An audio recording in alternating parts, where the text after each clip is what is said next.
used to think that I didn't know how to flirt because I didn't know what I should say. But when I got still, I realized that the desire was already there. And when I started speaking my desire without a filter, flirting wasn't a performance. It was just me being me. Let's talk about the power of having no filter. Okay? I want to talk about how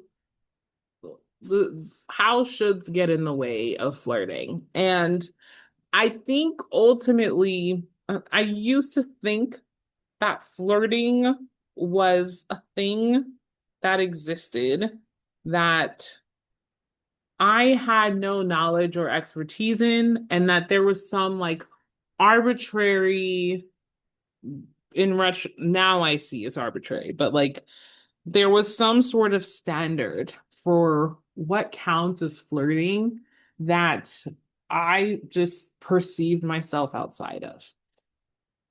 And there are lots of reasons for it. I think part of it had to do with like just not feeling confident in mm, not necessarily not feeling confident in owning my sexuality, but I think there was some it trying to think. I just I think part of it, honestly, I think part of it is just, I'm a Black queer woman, and just growing up as a little Black girl, and I'm thinking about all the messages I received and all of the conditioning that had to do with my intersections. And when it came to dating and relationships and all that jazz, I ultimately felt outside of what was outside of desirability. And so I think that made me feel like this flirting thing is something that I'm also outside of, in the sense I'm outside of the know. I'm not in the know on how to do it because I'm in this box, or I'm outside of the box of desirability. And that's important because it the box isn't important and where I perceive my positioning is, but the what is important is that there all of that context just brought in a bunch of shoulds, right? Because I felt outside of desirability, I just felt like whatever flirting was, it wasn't something I knew how to do. And there was something that I should be, like I should be cool, I should be sexy, I should be smooth. I shouldn't. What were some of the other shoulds? I should be smooth. I shouldn't be too forward. What do I say? Like, and I would say another thing that sort of informed all the shoulds around flirting for me is I also think like queerness and feminist and like not being perceived or read as queer played a role into all of the shoulds around this for me. So it was just, at the end of the day, a lot of shit in the way, a lot of shit blocking me from like my desire, or from not necessarily blocking me from my desire, but blocking me from like accessing and owning that as like a source of information or as something related to flirting, right? And so all of this is what sort of made flirting feel like on outside for me. And then not only that, flirting also, it also was scary because in this realm of all the shoulds, right? The point of flirting is to get something. Um from that other person. It's to get a response from the other person. It's to receive something. And I am I am at some point along the way, I well, as I was like contemplating getting back into dating, or not contemplating, I'd made the decision, I'm gonna start dating again. I'm gonna be up on these apps. And when making the first move, you gotta flirt a little. And I was literally asking myself this question: if I saw a profile I liked and I wanted to say something to that person, I literally look through their profile and be like, oh my gosh, like what do I say? How do I flirt with this person? And it was like in the space of all of those questions, I didn't know the answer, but instead I asked myself, well, what do I like about this person? What seems interesting? What is turning me on here? What do I want to know more about? What about this person is making me pause? And I I was able to realize, okay, like those questions were sort of about like checking in with myself and being like, why am I here? And why am I even caring about this person? Why am I even wanting to connect with them in some way? And because I have this new relationship with myself and my new relationship with feelings as data, I realized, oh, I would note all these things and realize these are all valid pieces of information, valid data to make a decision based off of, right? So that was like sort of the first step. And then I thought to myself, okay, fine, Sable, you've been able to figure out, for all intents and purposes, why you think this person is hot. Like, now what? Like, are you just gonna say it? Are you just gonna like put it out there? And I grappled with this back and forth, and eventually I just this this space is also part of what contributed to like the um panic delete download the trigger panic delete download cycle that wasn't earlier in the series. So sometimes I got caught up in that. But then when I was able to sort of bring it back, I realized what felt scary about putting it out there was like wondering about their response, right? And I thought about it and I was like, that sucks because that's something I can never ever control. And I also just wanted to just feel like I was doing something for me, right? I wanted to feel like I had control. I wanted to not be waiting in the wind, waiting for this person to say something. I didn't like that setup, like or that positioning. I didn't like that positioning of the waiting of it all. So then I got to a place of like, well, I figured out why I think this person is hot or why I want to connect with them. I think I'm just gonna say it. And if they respond, great. If not, great. And I got to that point because I realized saying something, 'cause I had gotten to the place of like, wow, you don't know how to flirt. And then I figured out a way to flirt. But then I felt held back because I didn't know what they were going to say. But that felt like a loss. And I realized the loss it felt like a loss to not say something because I now have awareness about my desire. And I want to communicate it by making the first move, by flirting with this person and saying this thing.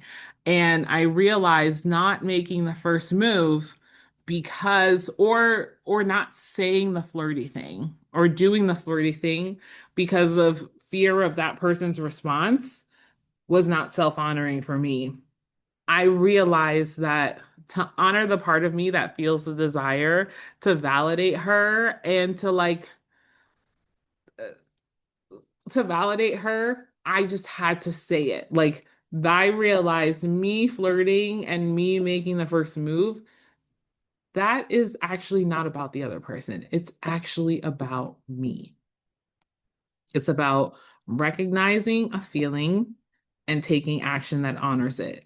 That is the workaround my brain figured out to like relate to not dating, relate to flirting in a way that felt like not high stakes, like that lowered the stakes and that felt, I don't know, easier.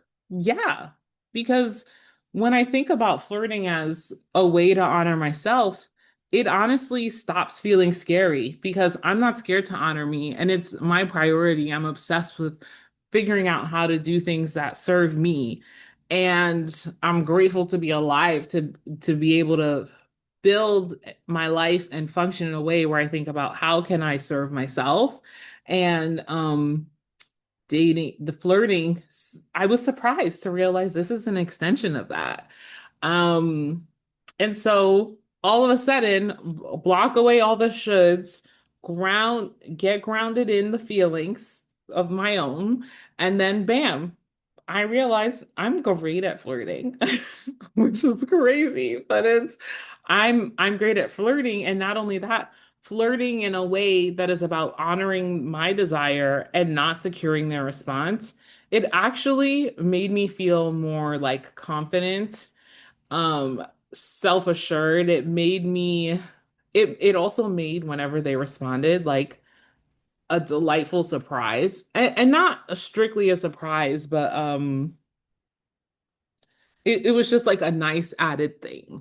Like it that let me think because I don't know, I did it for me. Like I honored my desire and I communicated and I flirted. And so that changes the premise to already winning as opposed to like out in the lurch in the wind, and feeling like you can't, feeling behind, like feeling below zero, and not only feeling below zero, but only being able to get to baseline with the other person's response. And that's like a lot of power I'm not willing to give away anymore. Like I'm just not. I can't be up in this world, showing up in places, doing things, expecting, hoping for responses that make me feel good and bring me back to my baseline. I refuse to operate that way. I'm not doing that no more. And so that actually helped a lot. But you might also be wondering, all right, Table, that's like all good and well, but what about when they don't respond? And well, let's talk about what about when they don't respond. Number one, the that cycle that I talked about, trigger, panic, delete, download. Sometimes I couldn't take the abyss of the weight of a response. And sometimes I couldn't handle it. I just fucking deleted the app. Full stop. I was just like looking and double checking when I was annoyed with myself on how much I'm looking at it. I'm like, nope, I'm done. I would delete the app. Um, and then, you know, eventually I'd be like, okay, I can handle this and bring it back. But sometimes I'm just saying that out loud because, you know, it felt so uncomfortable after the pressing send. And I it was just so uncomfortable. And I think what happens after the send is what makes flirting can make flirting scary, can make making the first move scary. And so, because of that, instead of trying to like should myself into a different emotional state of being, I just honored, like, I'm freaking out because I did this thing. And I soothed myself in whatever ways I needed to. Sometimes that meant deleting the app and then downloading it again. Other times it meant throwing my phone down or leaving the room. And other times, like, I just didn't even think about it. You know, I guess like the big piece for me is I did the scary thing. I did the flirt, made the first move. And doing scary things doesn't mean that they stop being scary. Um, and so I let that emotion, I let the feelings associated with that live their full life cycle. And instead of suppressing them and shooting myself and telling myself I shouldn't be feeling this way or it's not a big deal or whatever, like I let them have their full life cycle, which means that, which meant I had a lot of mini freakouts. it was truly like a roller coaster, but it was also kind of fun, honestly. It felt fun to freak out about something so small. Like it was a genuine freak out. Like I don't think I like that's not something I would seek, but there was something that felt playful about it. There's something that felt present about these mini freakouts. There's something that felt um it felt adventurous because I still did the brave, scary thing that I didn't know how it would turn out, despite having a lot of old data that tell and stories that tell me that bad things will happen. And so I think actually that's why honoring the freakouts, honoring however you feel after doing the brave, scary thing is so important because, yes, like the part of me that has done all this work and is ready to take this risk, that's the part of me that hit send, said the flirty thing.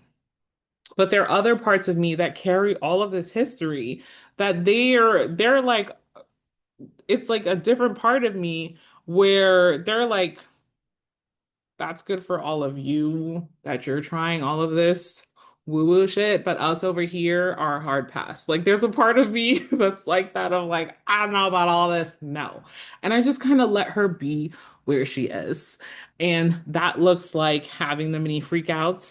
And it also, in the space of that, I also came to realize something about when people don't respond. Because ultimately, sometimes people respond, sometimes people do, right? And that was the original fear of like, oh my God, what if they don't respond?